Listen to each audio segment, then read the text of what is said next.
Welcome to Luca and Miguel. Enjoy the video. You have permissions and mounts to confirm. Start now. First, authenticate as the user that should see the files and list the directory, because permissions are the most common blocker. Next, verify the storage is mounted or the cloud client is connected. An unmounted volume means files exist but are invisible. Once done, note file names and timestamps so you can compare against indexes and sync logs in the next step. Now you dig into how the app catalogs files.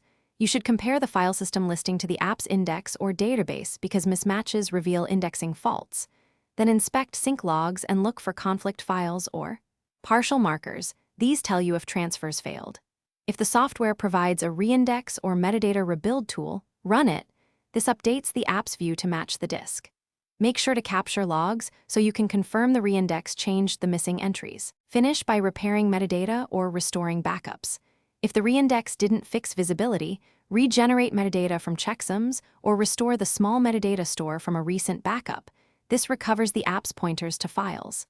Then validate file integrity with hashes and place recovered files into the indexed path.